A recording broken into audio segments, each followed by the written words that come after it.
It's day 18 of the war in Ukraine, and there has been no let-up in the fighting. Russian forces have continued their operations all over the country. There was more heavy shelling of Chernihiv, and the American journalist was shot dead near Irpin. That attack on the Yavoriv base near the Polish border is the furthest west the Russians have attacked since the invasion started. Ukrainians have also been protesting against the Russian occupation in Kherson, but there has been hopeful messages from both sides over the negotiations, although it is too early to tell whether that will lead to anything substantive. The Russian missiles hit just before dawn. The enormous blast could be felt 30 miles away in Lviv. This is what a Russian world looks like, says the Ukrainian filming. A crater you can fit an entire truck inside. The huge military base at Yavoriv has hosted many NATO visitors. It's suspected by Russia of being a hub for the Western military aid being brought into Ukraine. It was then a military target, but at the hospital, so close to the Polish border, they are painfully aware of the obvious risk now. We are just a few miles away from NATO being dragged into war. Починають падати вже за 10 кілометрів до кордону з Європою. І завтра вони можуть падати вже за 10 кілометрів від кордону на польській території, де знаходяться наші дружини, де знаходяться наші діти. To the north, the Russian onslaught is laying waste to Chernihiv. The fire brigade is still extraordinarily managing to find people alive and get them out. But the only thing left here is defiance. Хочеться, щоб ми були і показали, що ми українці, ми нація, ми згуртовані, ми друг за друга стоїмо. Дай Бог, щоб швидше війна закінчилася, і щоб люди остроїлись. In Kherson, the first major city taken by the Russians, thousands of unarmed Ukrainians marched in fury at the occupation, shouting insults until Russian forces fired into the air. The protesters carried on anyway. The Russians also released aerial footage of their bombing campaign, claiming Ukrainian extremists are stopping civilians from using the humanitarian corridors to escape. It's a familiar Russian line used before in Syria. But the Russians also claim there's been significant progress at the peace talks. One delegate claimed a deal could be just days away. In the capital, President Zelensky visited soldiers in hospital to award honours. Though perhaps this is the honour any soldier wants now, more than a medal. The President's Chief of Staff said Ukraine will give up nothing at the talks and that the Russians are listening, not giving ultimatums. If Russia hopes maximum pain equals maximum pressure, it is on full show in towns now pounded for over 2 weeks. The emergency teams say this was a school in Mykolaiv.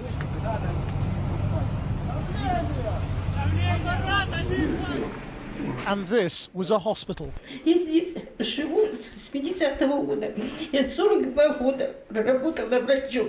For Dr. Galina Verona and others who missed the last evacuation buses from Volnovakha, home is now a bunker, not even standing room only.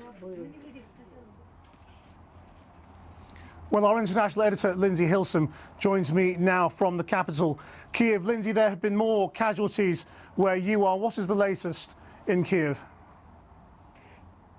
Christian, we don't know how many people were killed in the Kiev area today. What we do know is that there was certainly a serious artillery barrage. We heard it ourselves on the outskirts of Irpin, which is this town to the northwest. An American journalist, as you mentioned, called Brent Renault, a filmmaker. He was in a car, an unmarked car, with a colleague, and that car came under fire from what is believed to have been a Russian checkpoint. He was killed on the spot. His colleague is in hospital being treated now. The mayor of Irpin has said that journalists won't be allowed to go there anymore because it's too dangerous. But what about for the ordinary Ukrainian people there? Many of them are still stuck there. They're trying to get out, but it's almost impossible for them to move now because it's so dangerous. You also mentioned Mykolaiv. That's the southern port where we were last week. 9 people died in what the governor said was an air attack today. So as you can see, this war is becoming increasingly dangerous for civilians. And if you look at the bigger picture of this war after 18 days, Lindsay, where do you think it is? Well, if we say that Putin's plan A was the thunder run down to Kiev to take this capital and install a puppet government, that didn't work. So what's he doing instead? What we're seeing is attacks all over the country. In the west, where you are, here around Kiev, where I am, in the south and in the east as well. So he's not trying to take territory, it seems, but to cause chaos, to make it impossible to govern this country. And that attack on the west, that is just 15 miles from the border with Poland, a NATO country. Supposing something goes astray into NATO, well, I think that what Putin is trying to do is escalate, to say this isn't a special operation in Ukraine anymore, which is what he's told the Russian people, but a fight between Russia and NATO. There's going to be a lot of worry in Brussels and in Washington about that tonight. Thanks, Lindsay. Well, I'm joined now by Fabrice Pottier, who is a former NATO Director of Policy and is a member of President Macron's En Marche party. Fabrice Pottier, the war is now less than 10 miles from the border of NATO. How is NATO supposed to respond?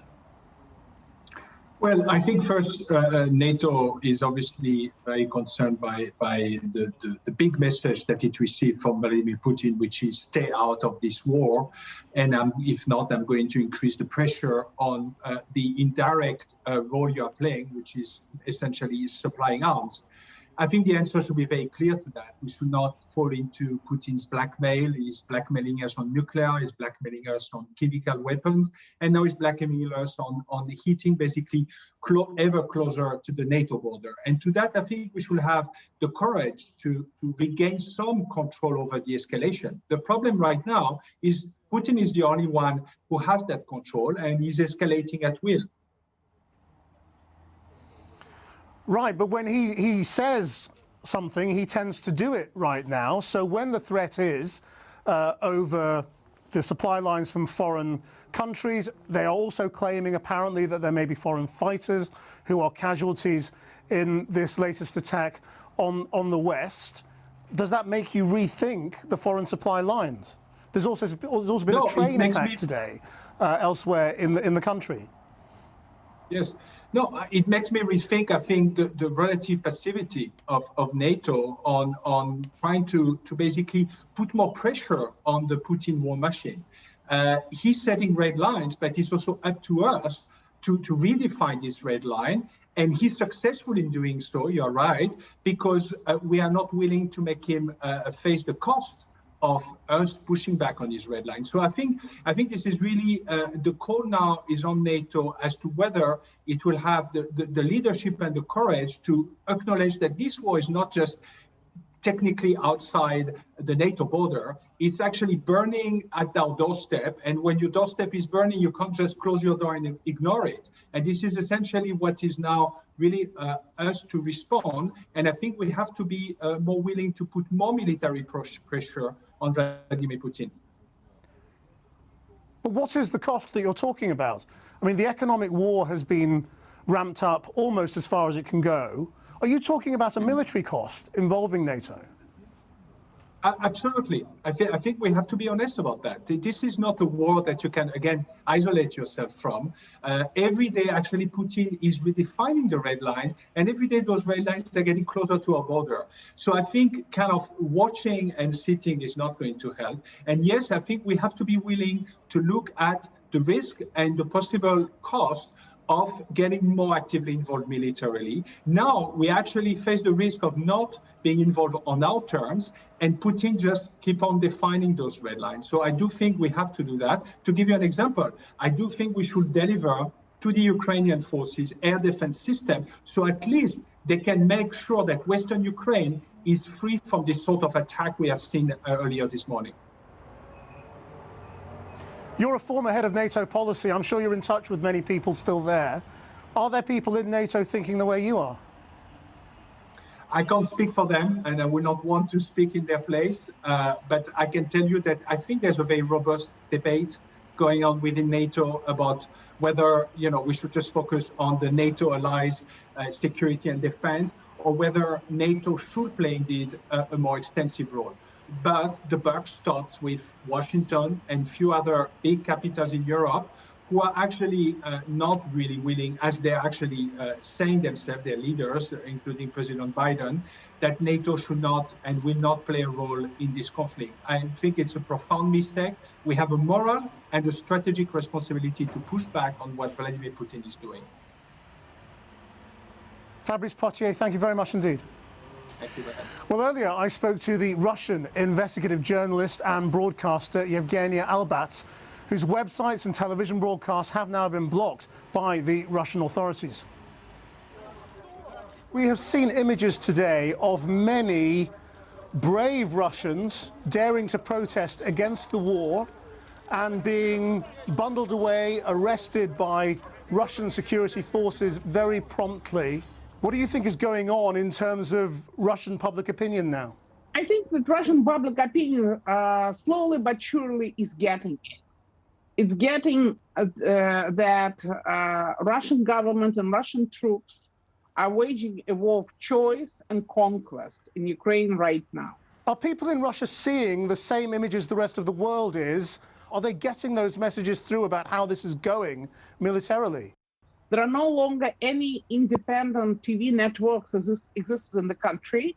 All those that existed, they got closed, so there was only propaganda machine. They say that Ukrainian nationals or Ukrainian nationalist battalions were destroying infrastructure of the Ukrainian cities. That's what they are shown on the Russian propaganda channels. So for those of us who would like to know the reality, we have to use VPN, virtual private network, and go and get footage from the Telegram channels. Well, today, as you say, we have seen an escalation in the bombing to the west of Ukraine, very, very close to the border with Poland, a NATO country, just a few miles away, where they have hit that military base. What do you think is President Putin's strategy now? Listen, I'm unable to figure out what's going on in the head of a sick man. I don't know. However, it terrifies me to think that the government of the Russian Federation decided to occupy the entire country. Part of my family came from the western Ukraine. My father fought in Mykolaiv during the World War II in the autumn of 1941 when Ukraine was occupied by Nazis. So I walked myself around Mykolaiv, and now I see Mykolaiv is on fire. So to be honest with you, I'm just terrified by what is happening, not because of my own life, who cares, but because of what happened to Ukrainians and to the fact that my fellow citizens, I am a taxpayer, I am a citizen of the Russian Federation. That's the only passport I have. That my own troops are doing this in Ukraine, and I cannot stand this.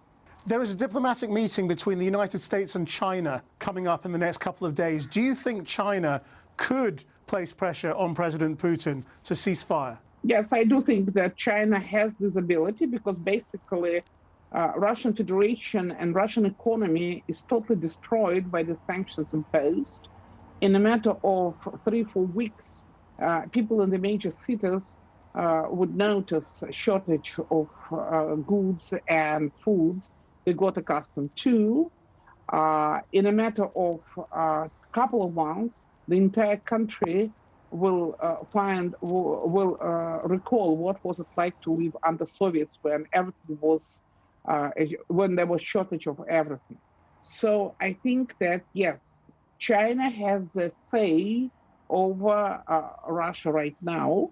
Whether Chinese leadership is capable to convince Putin to back up, I'm not so sure about that. It's going to be hard. But I think that China is the major winner of the current situation. Evgenia Albas, thank you very much. Thank you, Christian. Stay safe.